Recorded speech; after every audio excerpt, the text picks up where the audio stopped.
ये सिंध जिया रेती में भी सकाफती तकरीब थी। वधिक तफ़सील हिन रिपोर्ट में।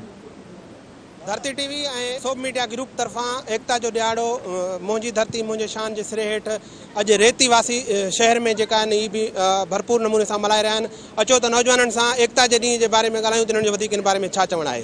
सर सभ खां पहिरियों त मां समूरी सिंध खे ख़ासि करे धरती जी सथ के मुबारकबाद पेश कयां थो। उन खां पोइ सॼी सिंध खे मां एकता ईद जो मुबारकबाद ॾियां थो।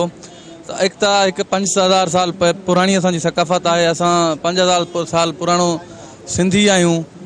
त मां सिंध धरती टीवी खे ख़ासि करे जस पेश कयां थो जंहिं असांजी एकता खे अॼु उजागर कयो आहे। मां उन खां बाद मां रेती यूथ फोरम खे अॼु मुबारकबाद पेश कयां थो जंहिं तमामु हिकु आलीशान प्रोग्राम कयो आहे। इन ॾींहं ते असांखे सिर्फ़ु अजरक या सिंधी टोपी न आहे पाइणी। सिंध जी ख़ूबसूरती बचाइण भी सिंध जी सकाफ़त आहे। सिंध में सब खां वॾी मेहमान नवाज़ी भी सिंध जी सकाफ़त आहे। तव्हां हर आयल मेहमान के सिंध जी सूखड़ी अजरक जो तोहफ़ो पारायो। उन सां तव्हांजी भी इज़त थींदी, आयल मेहमान जी भी इज़त थींदी, तव्हांजो कल्चर भी जेको आहे सूखड़ी भी बरक़रार रहंदी। ख़ुशी तरह मनायो वेंदो आहे। असां सभु पूरे सिंध वासियुनि खे मुबारकबाद पेश कयूं था। जोश ऐं जज़्बे सां हिकु ईद जे समाज जे तौर ते मल्हाईंदी रहंदी आहे सिंधी क़ौम। ऐं सिंधी क़ौम लाइ हिकिड़ी मां ॿी ॻाल्हि ॿुधाईंदो हलां। सिंधी क़ौम असां उहा क़ौम आहियूं जंहिं दुनिया में सभ खां पहिरें फ़ीतो ईजाद कयो हुयो।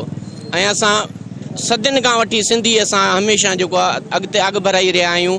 बहुत अच्छा फील हो रहा है कि मैं पंजाब तो इतने स्पेशल है। याज भाई ने मैनू दावत दी थी तो उन्होंने मैनू मतलब सिंधी चादर पवाई है, सिंधी टोपी पवाई। बहुत खुशी फील हो रही है कि तुम सारे भाइयों को हर साल सिंधी सकाफत मनाने हुए देख के बहुत अच्छा फील होता है। खुशी फील हुई है कि सारे भाई सांझे हो तो अच्छी सेलिब्रेशन हुई है सारी। मैं प्रोग्राम देख रहा तो बहुत ज़बरदस्त हो रहा है। पूरा नौजवान सब तैयार थी करे उते अॼु असां पहुता आहियूं ऐं ॾाढो जश्न जो माहौल आहे। त उन्हनि दोस्तनि जी बि महिरबानी जंहिं दोस्तनि असांखे जेका मोहबत जो पैगाम ॾिनो। हिते अचण सां असांजो सुठो उन्हनि आदर पाक कयो, असांजा गुल निशावर कया विया। हमेशह ई ज़िंदा क़ौम पंहिंजो सकाफ़ती ॾींहुं जोश ऐं जज़्बे सां मल्हाईंदा रहंदा आहिनि। कैमरा टीम सां गॾु शफ़, धरती टीवी न्यूज़ रेती।